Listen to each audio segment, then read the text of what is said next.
نحمدہ و نصلی علی رسول الکریم اما بعد فاعوذ باللہ من الشیطان الرجیم بسم اللہ الرحمن الرحیم وما لکم لا تقاتلون فی سبیل اللہ والمستضعفین من الرجال والنساء والولدان الذین یقولون ربنا اخرجنا من هذه القرية الظالم اہلها واجعل لنا من لدنک ولیا واجعل لنا من لدنک نصیرا صدق اللہ العظیم۔ قرآن کریم کی اس آیت مبارکہ میں اللہ رب العزت نے مظلوم مسلمانوں، بچوں، بوڑھوں اور جوانوں، مردوں اور عورتوں کا ذکر کیا ہے کہ جو کسی بھی شہر میں یا کسی بھی ملک میں ظلم کا شکار ہوں۔ وہاں ان کی فریاد کا ذکر کیا ہے کہ وہ کہتے ہیں کہ یا اللہ، یہ لوگ کیوں ہماری مدد کے لیے نہیں آتے۔ جیسے آج فلسطین اور بالخصوص غزہ میں جو ہمارے مسلمان ماؤں، بہنوں، بچوں، بوڑھوں، جوانوں کے ساتھ جو ظلم ہو رہا ہے، آج ان کی بھی یہی فریاد ہے کہ پوری امت مسلمہ کے ممالک خاموش تماشائی بنے بیٹھے یہ تماشا دیکھ رہے ہیں۔ بیت المقدس اور مسجد اقصی قبلہ اول ہونے کی وجہ سے امت مسلمہ اور مسلمانوں کا ایک قیمتی اثاثہ اور سرمایہ ہے، اور امت مسلمہ کا چونکہ یہاں پر سرزمین فلسطین پر کثرت انبیاء کی بعثت ہوئی اور کثرت انبیاء کے قبور یہاں پر موجود ہیں،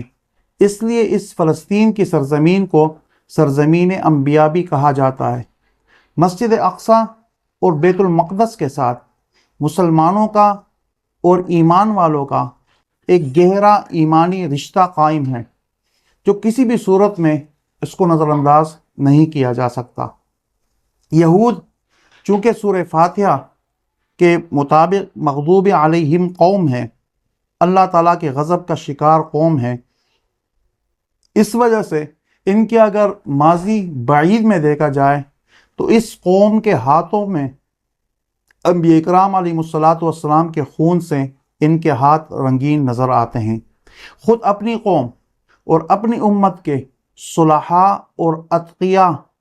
ان کا قتل کرنا ان کا ایک آبائی وتیرہ ہے جو ان کے آباء و اجداد کرتے چلے آ رہے ہیں۔ جنگ عظیم سے قبل جرمنی میں یہ قوم کثرت کے ساتھ آباد تھی، اور جنگ عظیم میں جب ان کا قتل عام ہوا اور بہت سارے قتل کر دیے گئے اور باقی ماندہ جو بچ گئے تھے ان کو جرمنی سے بے دخل کر دیا گیا، تو پھر اس وقت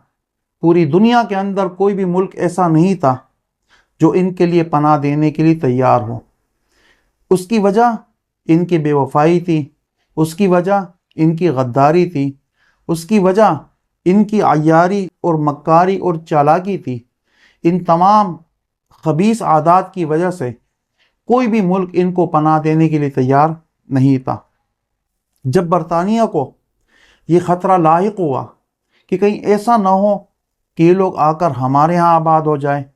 اور ہمارے لیے مسائل کھڑے کریں، تو اپنی جان چھڑانے کے لیے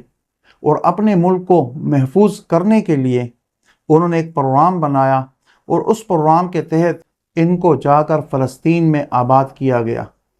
اب فلسطین میں جب یہ آباد ہو گئے تو ہونا تو یہ چاہیے تھا کہ فلسطین کے مسلمانوں کے احسان کو یہ مانتے ہیں، ان کا ساتھ دیتے ہیں، ان کے شکر گزار ہوتے ہیں، لیکن ایسا نہ ہوا، بلکہ وقت کے ساتھ ساتھ انہوں نے وہاں پر اپنے پاؤں پھیلانے شروع کر دیے اور ان کی زمینوں پر قبضہ کرنا شروع کر دیا، اور آہستہ آہستہ ان کا قتل عام شروع کیا، اور ان لوگوں کو جو ان کے ان پر احسان کرنے والے مسلمان تھے ان کو ان کے ملک سے جلا وطن کرنے پر مجبور کرنے لگے۔ اور ایک وقت ایسا آیا کہ انہی کے زمین پر، انہی کے ملک میں اپنی ایک ناجائز ریاست انہوں نے قائم کر دی۔ مظلوم مسلمان انہوں نے ہر جگہ آواز اٹھائی، لیکن ان کی آواز کوئی سننے کے لیے تیار نہیں ہوا۔ آج بھی اسلامی ممالک اتنی کثرت کے ساتھ موجود ہونے کے باوجود آج غزہ میں جو حالات بنائے گئے ہیں، فلسطین میں جو مسلمانوں کے ساتھ ہو رہا ہے، مسجد اقصی اور بیت المقدس پر قبضہ کرنے کی جو تیاریاں مکمل ہو چکی ہے، اس صورت میں تمام امت مسلمہ کا اور تمام اسلامی ممالک کا یہ فریضہ بنتا ہے کہ اس وقت مظلوم فلسطینی مسلمانوں کا ساتھ دیا جائے۔ آج یہ حالات ان پر ہے، کل یہ حالات ہم پر بھی آ سکتے ہیں۔ ظلم کی وہ کون سی تاریخ ہے جو غزہ میں اور فلسطین میں نہیں دہرائی گئی؟ مظلوم بچے، مظلوم خواتین، مظلوم بوڑھے، مظلوم نوجوان، اس قسم کی ویڈیوز ان کی جاری کی گئی ہے جو انسان دیکھ نہیں سکتا، دیکھے تو کام کے رہ جاتا ہے۔ آج کون سی ظلم کی وہ تاریخ ہے جو غزہ اور فلسطین کی سرزمین پر نہیں دہرائی جا رہی؟